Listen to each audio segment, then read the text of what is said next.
Community Designs is proudly brought to you by Design Build Expo, Australia's ultimate trade event for architecture, building, construction and design professional communities. Visit designbuildexpo.com.au for more information.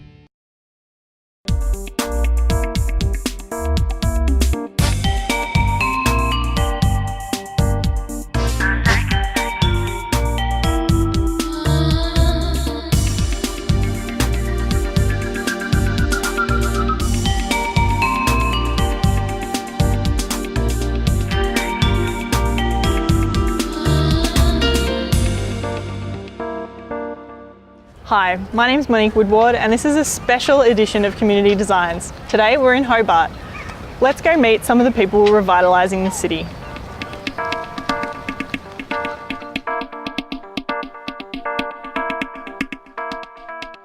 We're at the waterfront with Sarah Bendeich, landscape architect for the City of Hobart. Sarah, talk to us about why this space is so important. Well, this is, as you said, this is the Hobart waterfront, and it's our, it's the key destination, I think, for visitors to Tassie, but also for locals. So it has a fantastic nighttime economy, and it's just a wonderful place for people to come. Lots of events and things. So we've got these really great benches behind us. Talk about that and some of the specific interventions. Yeah, so that the furniture you can see behind us is really designed to take advantage of this little spot here where you can actually get down to the water. So it's the only place along the waterfront where you can do that. And there's some trees here for excellent shade. So it's about creating a bit of a pause point for people to stop and enjoy it. And the wider footpath? Yeah, this great big wide footpath, which is a shared path for slow speed cyclists as well. And this actually connects our cycle path up, which goes from Glenorchy really all the way down here into the waterfront and connects through to Salamanca. And so do you think this is sort of, I guess an exemplar project that might be sort of rolled out in the other 5 streets? Yeah, I think what we've done here is created a fantastic place that puts people at the centre of the street. So removing a bit of the space from the road and giving it back to people on the footpath. And I've seen some photos of this at night time. It's amazing. Yeah, it sparkles at night actually with these beautiful new seats that are lit up. So it's sort of adding to that nighttime atmosphere as well. Yeah, and the connectivity of all of these separate sort of little precincts. Yeah, for sure. This spot here sort of connects up Franklin Wharf with the famous Salamanca, which is over this way. So it's a really important little spot. This is obviously a really amazing community space. Talk about the additional benefits. I think the benefits are really just the amount of space that we've managed to garner for the community. So the events that we have down here all year round just pack out these streets with people. So I think that's the main benefit. Yeah. Okay, amazing. Thank you so much. I'm sitting here today at Whisk & Co in Leonard Valley with Danny Veis. Tell us about this area and why you chose it for a cafe. Initially we came here because our daughters bought a house in the area, went to visit, they weren't home, so we thought we'd come round and have a coffee in a cafe that was situated right here. And it just felt right, the area felt right, it had a good community feel about it. So the short version was we made the owner an offer and he accepted. So we took ownership of the property. We closed it down for a week. We refurbished to what it looks like now, pretty much. And fortunately, we've been busy since the day we opened. That was in March 2 years ago. Yeah, wow. Okay? Yep. So a lot of the things that we're hearing from the local community, this is exactly what Leonard Valley needed. You know, we needed a cafe.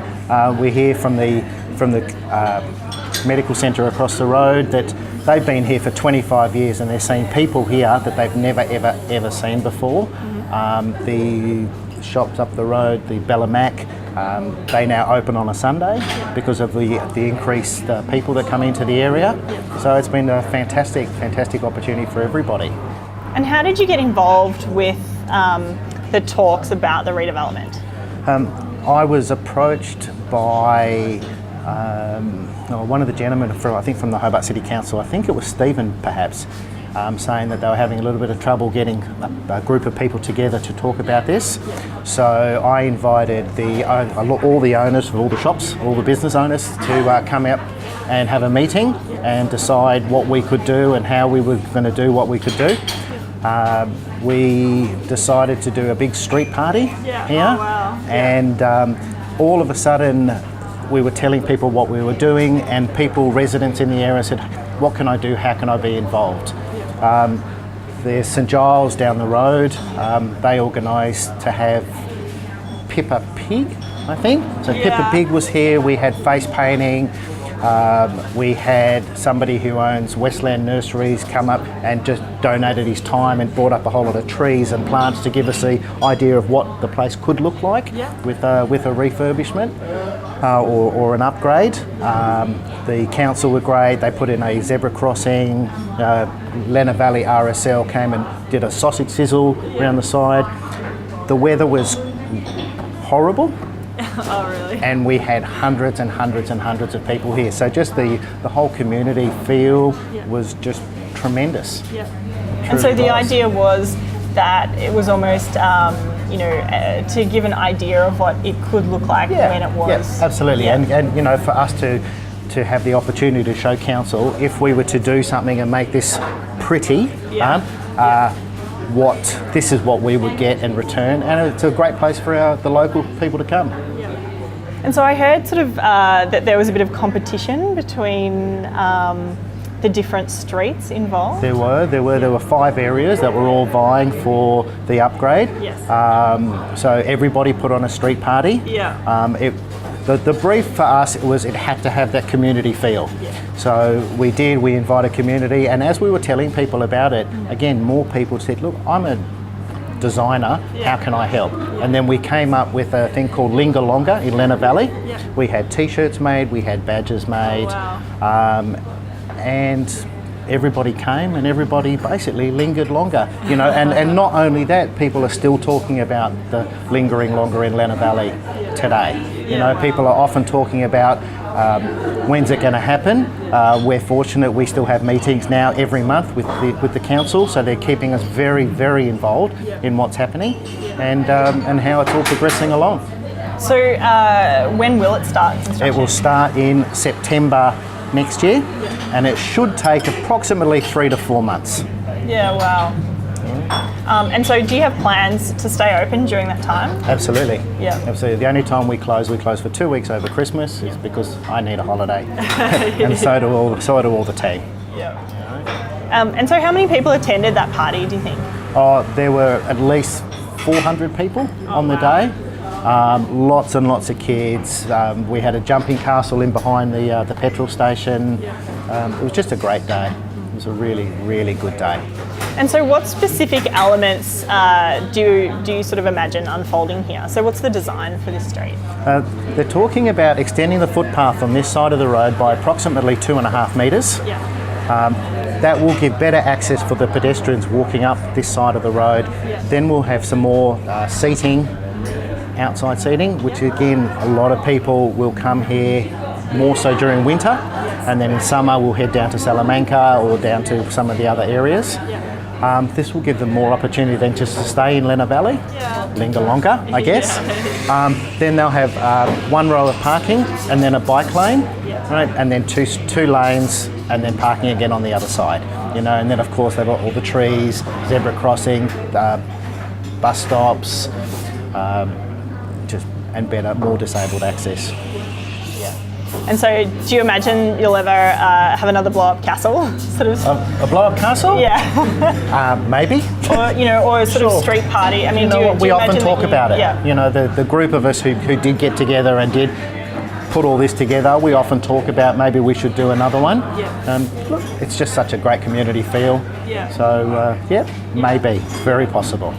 Maybe for the opening we might do one for the ground, and once it's all done and completed, we might have a big party and do it then. Yeah, that's amazing. And so how do you think that will, I guess, enhance your business? I think that giving people more opportunity to, obviously there's going to potentially be more seating, which will be fantastic. and more people will tell more people, who again will bring more people into the area. There's also another 350 homes being built in the area, so that's going to bring a lot of families in as well. So that will just be a natural enhancement of business in the area. And what are you most looking forward to? To it being finished. I'm figuring that there's going to be a little bit of pain while it's all happening, but the long-term gain for everybody will just be, the ultimate. Yeah, awesome. Well, thank you so much for sharing your stories and insights. Great. And good luck with it. Thank you. Thanks, Monique.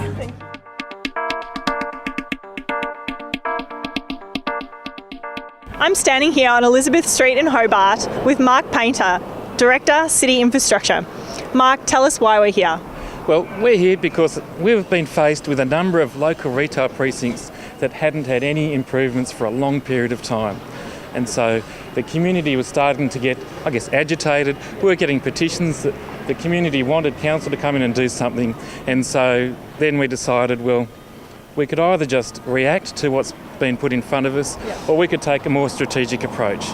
And so we've come up with our local retail precincts plan, where we've identified all these different areas and prioritised them for upgrades. And so how did the community sort of play into this?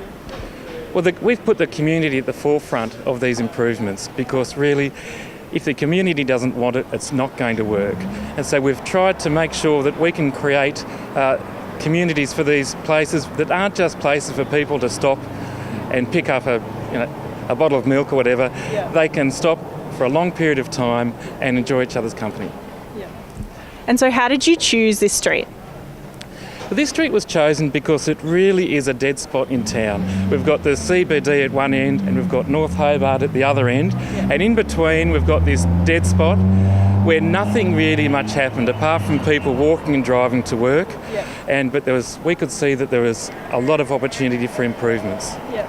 Yeah, we noticed up the road there was a lot of trees and cafes, and you can see that obviously exists here, but talk to us about some of the specifics of the upgrade. So we'd be looking here to look at what opportunities we have to create space for people, which quite often now is just space for cars. So there'll be a lot of cars parked in the street, which is fantastic. However, are they really supporting the local businesses? In a lot of cases, they're not. We've got narrow footpaths. However, we do have new businesses opening up as well. So we're standing in front of one new business here that's just opened up, and possibly in recognition of a large building that's being built on the other side of us. Yeah, talk to us a bit about this building. Well, that is a building that's being built by the University of Tasmania, and there'll be over 400 students living in that building come February next year. And so how do you imagine that will revitalise this area? Well, over 400 students, and a lot of them will be international students, and at night they'll be looking for things to do. Is it your plan to put a lot of trees and cyclist lanes, etc.? Really, the important thing here is to make it a nicer place for people to stop. So we'd be looking at wider footpaths, street furniture and trees, make it easy to cross the road, so some better crossing facilities as well. Talk to us about the process. Okay, we started out with a fairly traditional approach with the process. So we called tenders because we wanted to get some consultants on board to help us through the process. So we called tender for a fairly conservative approach where we would look at the traffic and collect data on all the different sites and then come up with a design. However, that's not what we did. We accepted a tender by MR Cagney, and their approach was somewhat different. And so we went down the tactical urbanism line, and which really resulted in us having 5 street parties in the different areas all on the one weekend. Oh wow. So very exciting. You could almost say it was brave of us. Stephen assured us that it would be fine. At that stage we didn't realise that Stephen hadn't done that before. However, we had a fantastic weekend. It all went well, but the really important thing was that the communities in every single case got together and started to form their own groups and really got on board and excited about what could be done. And I can imagine people started to get really excited about the potential of the project and excited about the councils. They did, that people got very excited, and as a result of that, the Alderman of the Council got very excited as well. Yeah. And ultimately, the Alderman decided to fund the project, which was a great result for us. And so what was the street party theme for this, for Elizabeth Street? For Elizabeth Street, it was a day out with your dogs. And so the community here were fantastic. They got so into it. Yeah. It was a Saturday morning event. Yeah. And look, the only thing that didn't go well was the weather. Yeah. It was Hobart in September, and so we had a fair bit of wet weather on that weekend. However, we still had lots of people, so it was pretty exciting. Yeah, amazing. And how did you advertise for this event? Was it just the local shop owners, or? Look, it was the locals who did most of the advertising. We supported them using Council's website. However, we found that the local areas set up their own Facebook pages. Some of them had T-shirts. They were really involved. So, yeah. Cool. And is the mood on the street that everyone's really excited about the construction phase? Look, absolutely. They're all excited. Of course, everyone wants everything to happen yesterday, but we're still in a planning phase, so we're still talking to people and working through the issues. So do you have larger community group consultations or workshops, or how does that work? Well, the first area that's going to be done will be Lenna Valley, and so there has been a project action team that has been set up, and we're lucky in Lenna Valley in that most of the community really want the same thing. So it's a very easy one to start with. And this area? And in this area, well, this area is actually scheduled to be the third one developed, and so we're only just starting to talk to them again now about what could be done. But as you can see, people are very excited about what's going to happen in this street.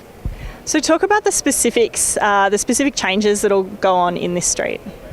In this street, we're going to see more space for pedestrians. So that's really important in an area where we're going to have a lot more pedestrians.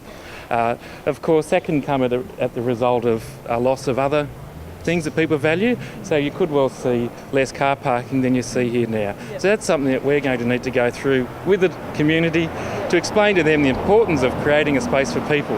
If they want people to shop in their shops, they really need to have people on the footpaths. And I guess starting those conversations about cyclists and walkers from the community. Well, absolutely, because this area is an area where you get a lot of people walking through. Not a lot of people living nearby yet. However, a lot of people walk down this street to the city to work, and of course they walk back again in the afternoon. So we want people to really feel that they enjoy walking through here and may actually want to stop here while they're here. For dinner after work? Absolutely. Is there anything you would have done differently? Well, 5 street parties on one weekend was a real challenge, and it really did stretch our resources. So if I was doing it again, we might do one a weekend for 5 weeks, and then we'll get 5 weeks of good coverage from the media. And do you plan to roll this out after these 5 ones are completed? We really haven't thought past these 5, to be honest. That's a big project in itself. But we'll say we hope so. Absolutely. Thank you so much for joining me, Mark. That's awesome.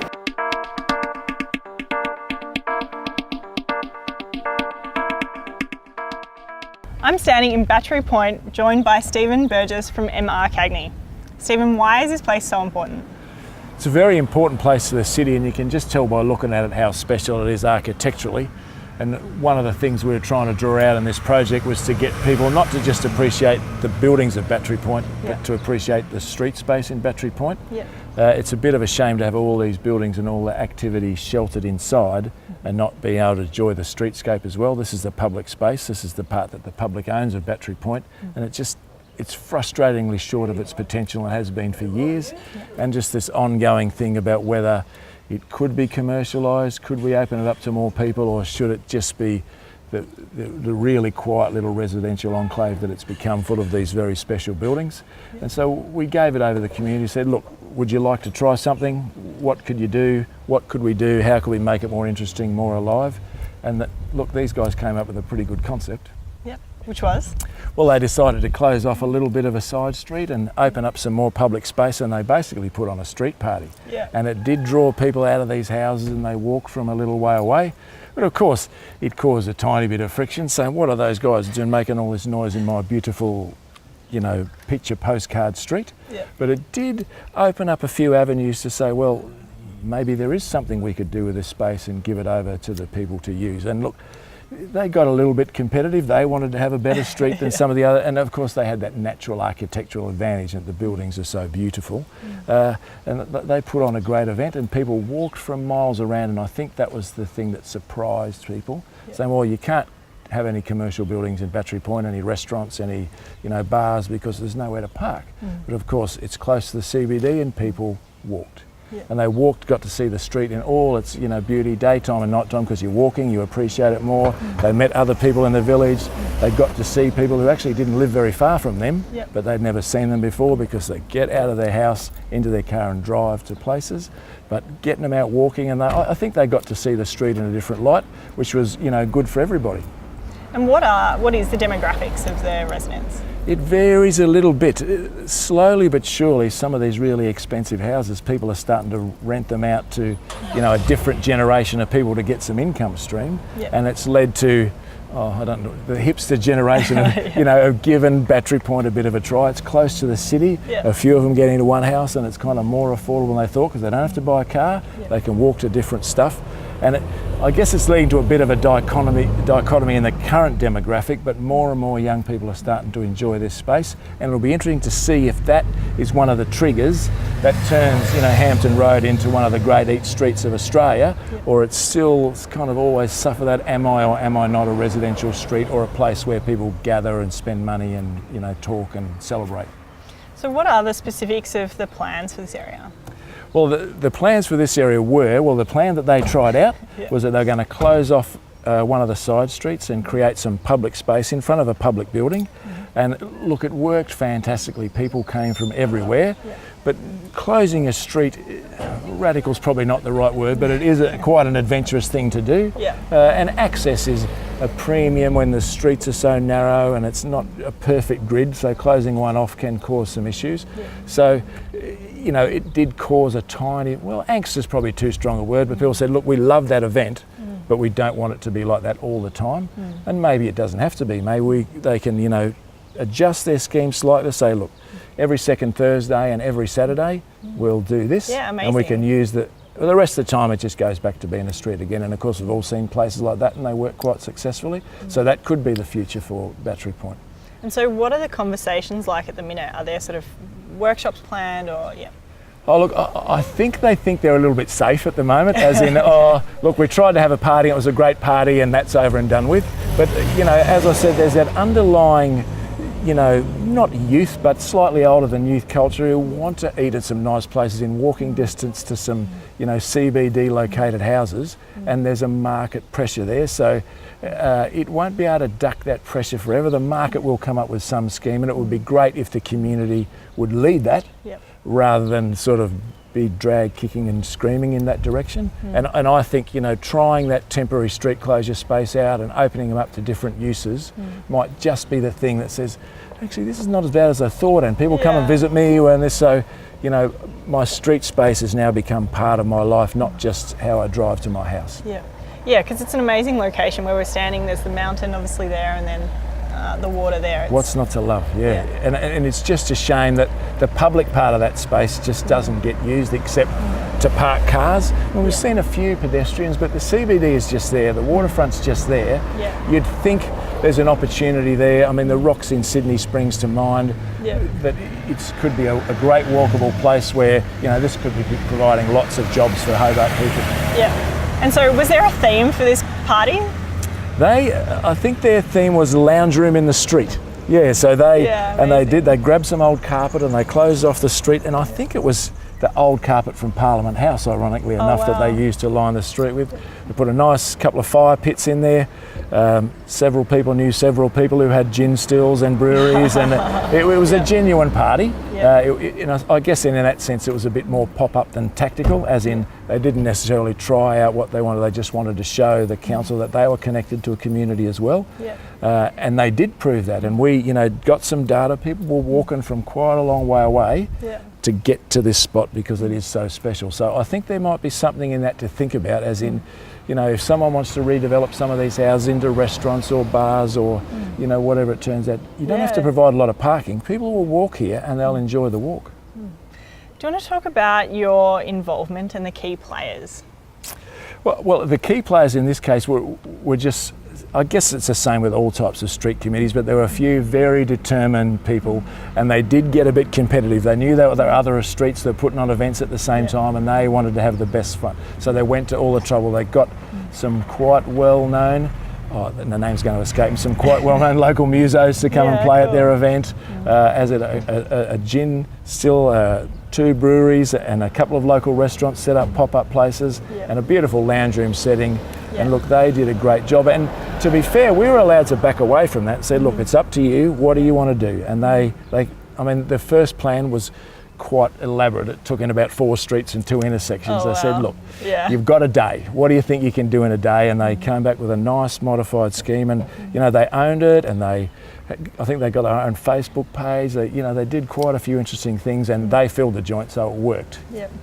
Would you think about maybe having another event to try and again sort of spark the conversation?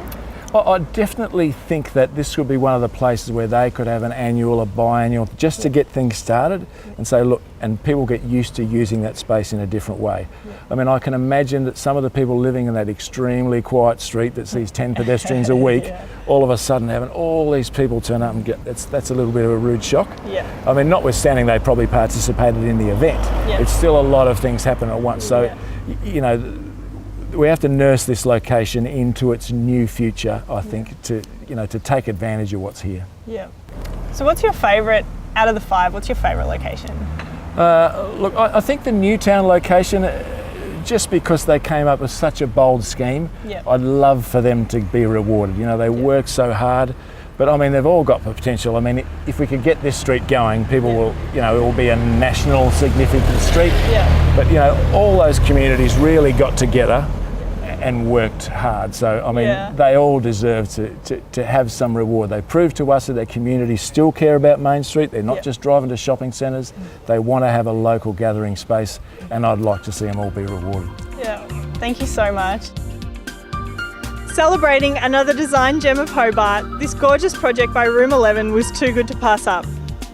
Thank you so much for joining us for a special edition of Community Designs in Hobart.